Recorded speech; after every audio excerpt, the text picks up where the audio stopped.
Hey everybody, it is Trags, Mike Petralia back with the latest installment of the Jungle Roar podcast, powered by our good friends at Prize Picks and All Good Home Improvements, and of course, our friends at CLNS Media. My name is Mike Petralia, and on the other side of this podcast, the one and only Richard Skinner, Skinny of Local12Sports.com. Richard, have you ever had a politician endorse you for your job and want you back working for them? I have not. No, that's probably never going to take place in my lifetime. I don't listen to politicians. Well, it's probably not a bad idea, but one notable politician, i.e., the Vice President of the United States, on the Theo Von podcast over the weekend, endorsing, cheering for, if you will, the return of Trey Hendrickson to a multi-year extension with the Cincinnati Bengals. If only JD, I can hear all the jokes now. If only JD Vance were running the Cincinnati Bengals, the deal would be done by now. What did you think of his comments and throwing support behind Trey Hendrickson? Well, it's pandering, obviously, to the common denominator of the fan base. I would also suggest to him, I don't think Doge would want him throwing around money like that either, right? So it's all easy to say when it's not your money to play with, right?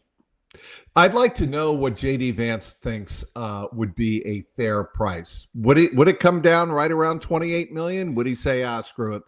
You know, I'm a politician. I'm used to expanding the budget a little bit. Give him 30, 31 a year. I mean, the way the government's going about slashing things, would they really give him that kind of money, or would they in turn lowball him? Again, like I said, it's always easy for people to say when it's not your money, right? It is. And I think you and I are both going to be fascinated, A, to see if Trey shows up tomorrow at minicamp, and B, correct, if he participates. You know, maybe he and Zach Taylor came to an agreement like he kind of did with Shemar Chase last year. Remember, Shemar showed up, really didn't do anything other than watch the installs and kind of mentor some of the young receivers. And maybe that's a deal he cuts with Trey of, listen, man, you don't want to get fined. Just show up. Be a good teammate, be there, supporting some of the younger guys, and do those kind of things. But it's gonna be a fascinating Tuesday for a lot of reasons. He's one of them, probably the main one of them. A hold in, if you will, not a hold out. Just back to JD Vance. The comments, the quotes, I think, are actually very interesting because it shows he is paying fairly close attention to it. The quote is, "Hendrickson is worth it, dude. He's a generational talent. It's very hard to get a guy like that. It's kind of crazy how, like, I'm a big football fan, but edge rushers have become almost like where left tackles were 10 or 15 years ago, where everybody just realized that this is a really underpaid position that you got to have. And so, yeah, I think we're, meaning the Bengals, going to have to pay Hendrickson." He went on to say whether or not he would be asked to if the Bengals were to win a Super Bowl, or if they were to want him in the stadium, would JD Vance be welcome by Trey Hendrickson? And JD Vance said, "I hope so. Here's what I'll say to Trey. If you're watching this show," meaning again the Theo Von podcast, "if you're watching this show, if you're a Republican, I'll show up to a Bengals game and take a photo with you if you sign on with the Bengals. If you're a Democrat, I'll stay the hell away. Just sign with the Bengals because we got a chance. I say this every year, but with Burrow, with Shemar Chase, if we get our defense and our offensive line, we could have a true championship run." I guess he's not wrong. Again, he's not wrong, but again, the thing that none of us know is, where is the line at the moment? I think that's been the big question mark, is how low have the Bengals gone in their offer, and where does Trey want to go? When we talked to him a few weeks ago, he made sure to invoke Max Crosby's name and Danielle Hunter's name, and those are the $35 million guys. So you would think that he probably is seeking something in that category. The more this drags on, it just feels like the Bengals aren't going to extend him. I would hope that they raise the kitty a little bit. Again, I don't know where. I think that's the worst part is none of us knows it because there's no transparency. And maybe that's not an awful thing, but it's hard to really know where to come down on this. Like, I don't think he's getting the 35 mil, but where is the fair line? Because I said this on the podcast last time. Just because the Browns are stupid, just because the Texans are stupid, just because the Raiders are stupid, doesn't mean you have to follow suit. I'm sorry what the market says. Now, there has to be some fairness there. It also isn't a lowball thing for Trey, where 22 mil or whatever. I'm sure it's not that low, but the Bengals are going to have to come up some, and I'm going to guess he's going to have to come down some, and that's where we're at. So we know the money is the money, but what about the length, Skinny? Are we talking no more than 2 years I with would think maybe so. throwaway third? Yeah, I would think so. I mean, you had that last year maybe as a void year of some kind. I can't see it being another year because that's kicking the can down the road for both sides. And Trey mentioned he doesn't want to kick the can down the road again. I think I understand that part of it. I think 2 years sounds good. If he's looking for 3, I just don't know. I just don't know if I'm going to pay that into a 34-year-old guy at that point. I'm sorry, I don't think that's fiscally responsible. It's just not. All right. In terms of the other defensive edge that's on everybody's mind, that's Shemar Stewart, of course, the first-round pick, 17th overall, drafted by the Cincinnati Bengals. I still don't think it's a big deal, and we've gone down this road before. What he's missing right now, and even in minicamp, mandatory minicamp, I don't think it's a big deal. Now, Shemar Stewart has been on the field. He's been observing. He's been in all the meetings based on what we've heard inside the building at Paycor. He's just not actually doing the drills. I don't think that's a big deal. I think it's a huge deal, Mike. I do. I don't think it's a big deal for a veteran. I do think it's a big deal for a rookie, and a rookie who you're counting on to do some things this year. And I go back to a couple of comments. Al Golden at the Combine, where he said, I need to take advantage of every OTA practice possible to get us up to speed for training camp. Well, this kid's not getting up to speed for training camp because the Bengals are sticking it to him, and that's unfortunate. Shame on them for this. And then the other side was, I keep going back to a comment from Zach Taylor a couple of weeks ago when he has his most recent press conference with us, when I don't know if you asked it, it was a direct question of how important do you think on-field reps are, and he made it a point of, I think they're extremely important. And I think that was almost, it felt like a jab at the front office of, we need to get this guy on the field, people. And I think it has been. It is important. You've wasted these OTA practices with this kid. You may waste minicamp with this kid this week. You may waste part of training camp if he's not signed, all of training camp if he's not signed. And again, that side is not budging for the Bengals to make a precedent-setting contract. So they better come off of that marker right here, right now. And I cannot see, if you're the Bengals, just saying, well, I guess we're not going to have our first-round pick. I cannot see. Mike, a famous man told me last week, said the Bengals, and you were there with me when this famous man said this. The Bengals' priorities are what again? Legal, business, family, and football. Family above God, probably. But their priority, Skinny, and the point you're making is they are lawyers first, they are business people second, and they are football people third. That's the way it comes off when you get into standoffs with a guy like Trey Hendrickson. Or more to the point, and I think it's more illuminated when you have a standoff with a rookie like Shemar Stewart over contract language. This is not over money. It's over language. Right. To protect money down the road, but specifically, primarily, it's over contract language. And let's not forget, Demetrius Knight's not signed either. I mean, he signed the waiver to participate, and he is doing on-field stuff, so he has chosen to go that route. But let's say that his side says we're not doing this deal. I mean, are you really going to waste your first 2 picks this year by not getting deals done? And I think that's why Jermaine Pratt's still flapping in the wind, because he's an insurance policy if some reason Knight doesn't eventually sign. I mean, what are we doing? That I don't understand, and we're not going to find out because the front office is not going to illuminate us on what exactly and inform us on exactly what their policy is, what they're thinking. And if they did, I mean, I don't know how much it would accomplish at this point. Yeah, no, I'm with you. But I think the thing that needs to be accomplished is you need to get your rookies signed by the time training camp rolls around. And you have wasted Shemar Stewart's 2 months here in Cincinnati with him just standing there watching. He is Richard Skinny of Local12.com. You can follow all of his great Bengals coverage at Local12.com. Want to tell you about Prize Picks, the best place to turn your sports knowledge into cold hard cash. With millions of members, Prize Picks has made daily fantasy sports accessible to all. You just pick more or less on at least 2 players for a shot to win up to 2,000 times your cash. Run your game all season long on Prize Picks. Do you know ball? There's only 1 series left in the basketball playoffs, and the championship is officially on the line. That means time is running out for you to put your final takes to the test on Prize Picks, the best place to cash in on your favorite sports. This year's basketball playoffs are headed towards crowning a first-time champ for the first time in more than 50 years. Don't miss your last chance to cash in on history with Prize Picks. Pick more or less on player stats like points, rebounds, assists, and more for your shot to win up to 2,000 times your cash today. Prize Picks invented the flex play, which means you can still cash out if your lineup isn't perfect. You can double your money even if one of your picks doesn't hit. And on Tuesdays, every Tuesday, Prize Picks would discount several projections on the board, usually by 15 to 25%.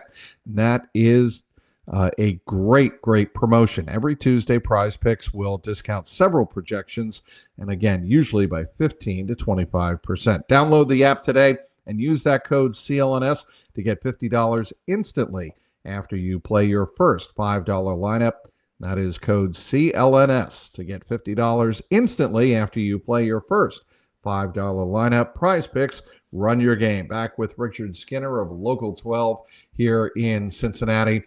Skinny, what are some of the other notable storylines you'll be following as mandatory minicamp gets underway Tuesday and runs through Thursday? Yeah, I think a couple of them. I mentioned Jermaine Pratt. I mean, let's not forget he is under contract, so he is technically mandated to be there this week. It'll be interesting to see if he shows up. I mean, he asked for a trade. They didn't trade him. They drafted 2 linebackers conceivably to replace him and add some depth and competition. And again, he is subject to fines if he doesn't show up for these 3 days. And if he shows up, what does he do? And why is he still here? It just makes no sense to me.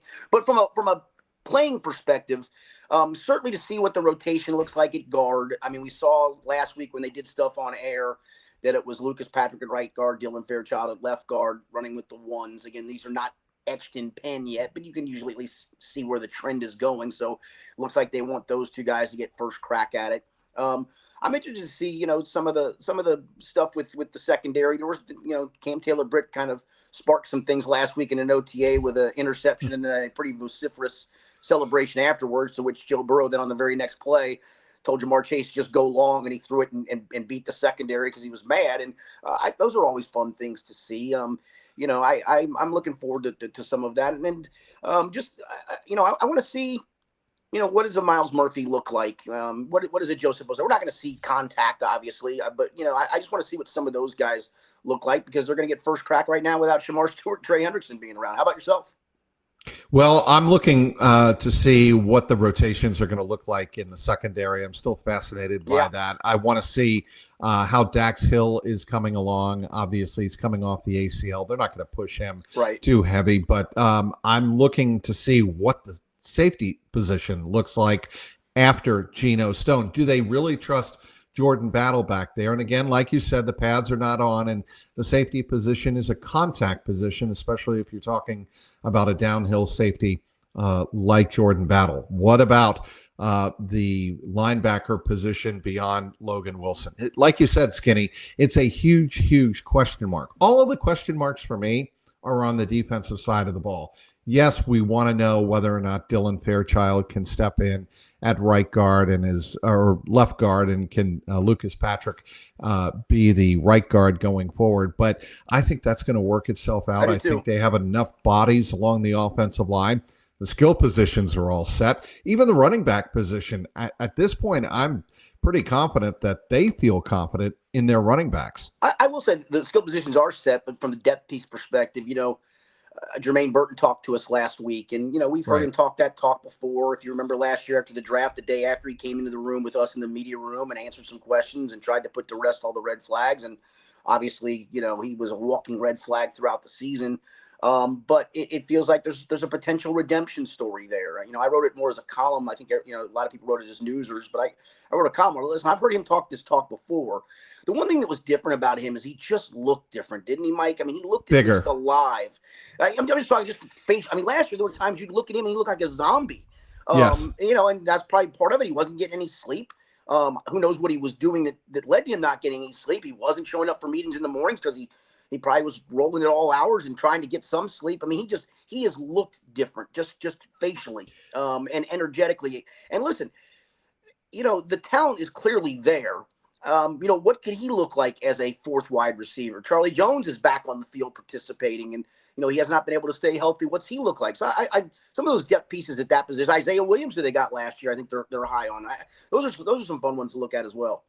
Well, I think, you're right. The Jermaine Burton story is a great one. I also wrote about it for CLNS as a column, because there is so much on the line for Jermaine Burton. He is being given that second opportunity that the Bengals traditionally have given a player like Jermaine. They don't want to quit on somebody like this, despite how ugly it got towards the end of the season, both in the building where he wasn't showing up to meetings and didn't make that trip to Pittsburgh in the season's final game of the year, and then the off-field stuff regarding his housing situation, reported or allegations of a domestic encounter with his former girlfriend. It got ugly for him, and that's a lot. I don't care if you're, a normal person dealing with that, let alone somebody in the NFL trying to acclimate to the NFL environment and the situation there. That's a lot for somebody,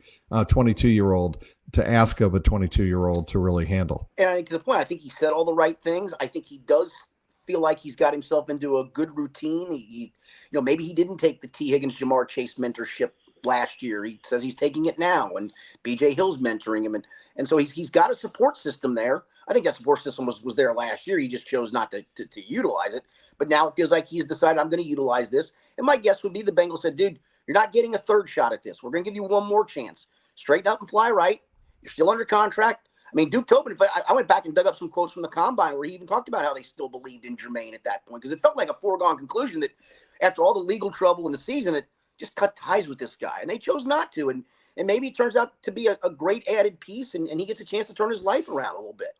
What's interesting to me, Skinny, about that is you already had two star receivers, and Jamar Chase and T. Higgins. You had a guy that's certainly coming into his own in Andre Iosivas. You have all of these pieces. You didn't necessarily have to keep Jermaine Burton. That's right. No, you're right. And they chose to do it, again, because I think they believe the talent's there. And, I don't know this because it's kind of probably private stuff to bring up, and it was a big cluster interview. Probably wasn't the place to ask it, nor was it going to get answered. I mean, did he seek help? Did he get some professional help that maybe has helped him in turn things around? If so, good for him. I whatever it is, just for the human side of it, hopefully this does get him to turn his life around. He talks about how much he loves football. I believe that, but man, when you're on your own for the first time and got money, God knows what some of them do with it. And he chose to ignore whatever mentorship was there. And maybe now he's not. Again, but I've heard him talk the talk before. I mean, he seemed like he came clean on a bunch of stuff the day after the draft with us. And I thought, okay, this was probably worth a risk. Well, it turned out to blow up in their face last year. He is Richard Skinner of Local12.com, covering the Cincinnati Bengals and the NFL for Local12.com. Want to tell you about a new sponsor to the podcast this week. All Good Home Improvements. All Good has been helping homeowners for 32 years when looking for a home improvement company. The number one quality that they are looking for, and I was looking for, is trust. For the last 32 years, All Good has been trusted to help homeowners replace their windows, install new vinyl siding, install new gutters, and professionally install a new roof. I met with them in 1 week, and then by the end of the next week, the lovely Deborah Ann and I decided All Good was the home improvement company that we were going to go with. No questions asked. All Good offers interest-free financing with payments starting at just $99 a month and no money down. All Good's products are professionally installed and backed by both a material and labor warranty. Right now, All Good is offering a 50% off sale, or buy one, get one free. To schedule a free in-home consultation, simply call 513-247-2900. Again, for a free in-home consultation, call 513-247-2900 or go to myallgoodhome.com. All right, back with Richard Skinner of Local12.com. Skinny, the defensive line, the defensive front seven, to me, again, is an area that I'm going to be looking at this week during minicamp. I want to get your thoughts on beyond, and we touched on it earlier, beyond Logan Wilson. What are the questions that the Bengals have to start answering? Well, certainly who's going to line up next to him? I mean, Demetrius Knight's getting first crack, but if he's not under contract, at what point does he bow out, right? So then to see who lines up, behind those guys for sure.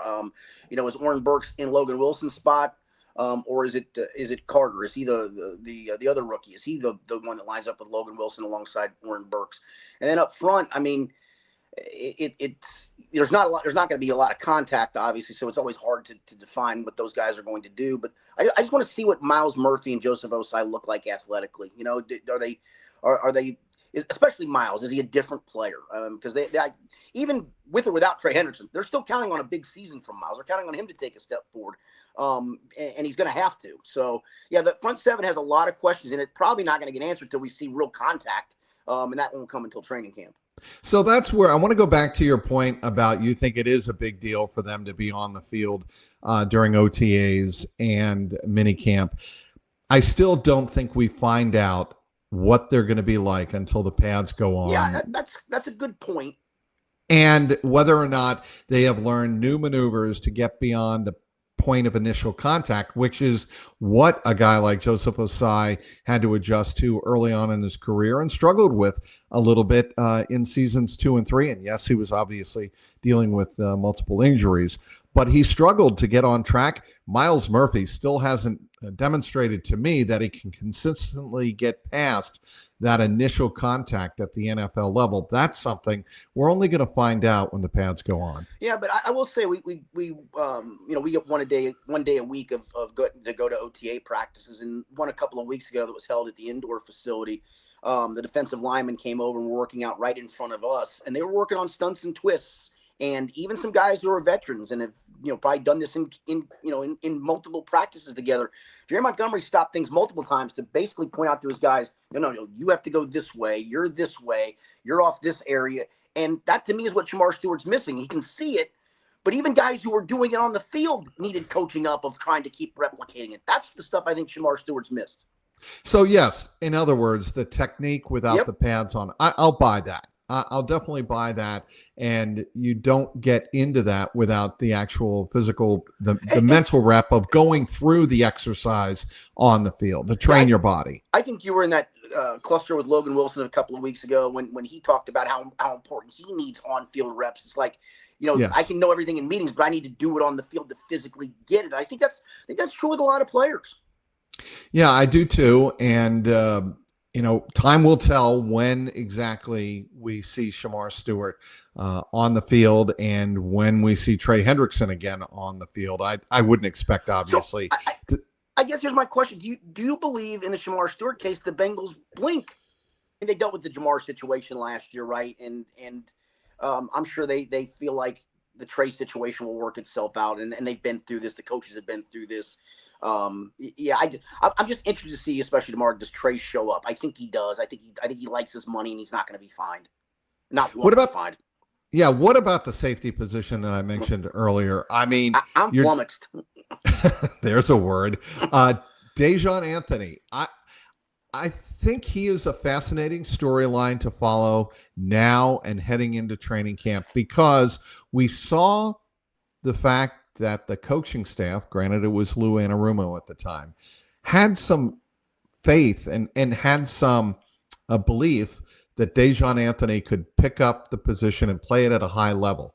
I still go back to that Kansas City game, and I'm like, if he is half a tick, maybe a count later in his contact, and he breaks that pass up, his story, his narrative, if you will, for his rookie year is entirely different. I think that's probably right. I think he probably would have gotten trusted with more snaps. The thing that flummoxed me, Mike, again, he only has 11 snaps under his belt in the NFL. Tyson Anderson has none. I mean, you are an injury away to two safeties who weren't very good last year as it was, to one of those guys having to go in the starting lineup with what other depth behind them? Practice squad dude. I mean, what are we doing? This is one of the major things to me that I can't understand how they have not addressed. Either what's out there in Justin Simmons or Julian Blackmon, either they feel the price isn't right or they don't believe in them. I've heard rumblings that they don't believe much in Julian Blackmon, but we'll see if push comes to shove. But again, you're going to waste all these OTA practices if you bring a guy in at camp. But the whole thing makes no sense to me. And the only other thing I can think of, Mike, is this. Is they're thinking of moving Dax Hill back there for a depth piece. That's possible, and it was a position he clearly struggled with in terms of communication. He had even acknowledged that he wasn't comfortable with the communication initially because it's a totally different responsibility. You have to be responsible for everything in the secondary in front of you, and some guys like that. Some guys, maybe at the NFL level, he's like, I just want to play on the outside.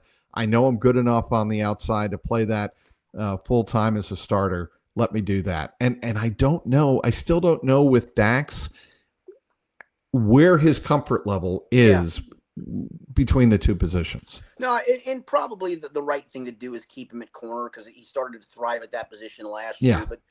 But as we know with knee injuries, it doesn't mean you're going to hit the ground running week 1. It may be week 5, week 7, where finally he comes rounding back into form. I'm just so stuck on this safety mess. And it is a mess because, again, you are an injury away to 2 guys who didn't have good years as it was to plugging somebody else in for them. And then behind that is nothing. For the life of me, I don't understand this. Is it just about money, Skinny? I don't know. I mean, they've shaved some shekels along the way, right? I mean, they renegotiated Cordell Volson. They renegotiated Zach Moss. And I understand those moves. I mean, those are very smart business moves. But that money you would think is going towards something, right?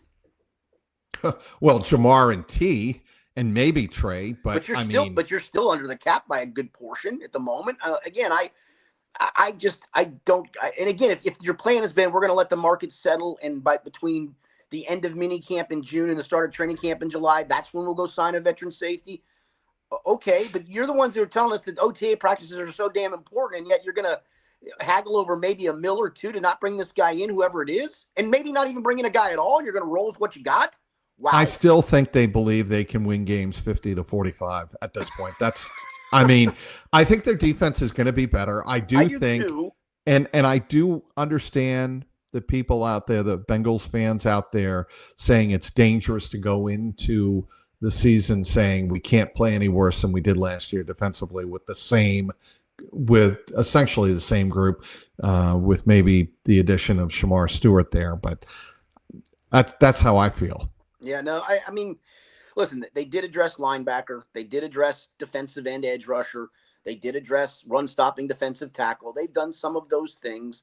And, you believe, I think they believe, and a lot's going to be put, that Al Golden will get things fixed, and we'll see. It's going to be a fascinating litmus test for sure.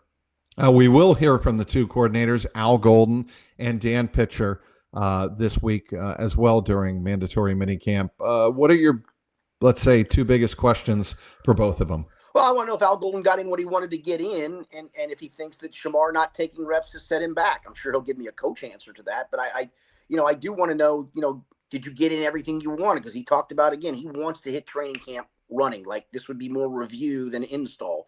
And so it'll be fascinating to hear that, what his thoughts are at safety. Does he really feel like he can roll with what he's got at that position? Not just starters, but depth-wise. And maybe he did. Maybe he looked at film and said, in the stuff that we do, these guys are going to be successful for these reasons. So as much as I like Dan Pitcher and he's always interesting to talk to, I'm way more fascinated talking to Al Golden this week. Yeah, and I think it's more pressing. No question about that. What else you working on this week, Skinny? Just the minicamp news? Just the minicamp news. I've been trying to get Howard Cross for a feature, the son of former NFL player Howard Cross, because I think, he may fill that 3 technique pass rush role. He's kind of undersized, but he's got great burst and quickness. He's an undrafted free agent signing out of Notre Dame. So yeah, I'm probably going to try to chase him down this week, and I'm sure we'll try to chase Trey Hendrickson in the locker room tomorrow if he's here to see what he thinks and where things stand, right? It'd be interesting. I don't think it'll be another 20-minute impromptu presser. I don't either. Yeah, I don't. All right. He is Richard Skinner, does a great job covering all things Cincinnati Bengals for local12.com. Be sure to visit that site and check out everything Skinny has up at local12.com. My name is Mike Petralia at Trags. I want to thank our sponsors of the new one, All Good Home Improvements, and also Prize Picks, and our great people at CLNS Media. Until next time, keep that jungle roaring.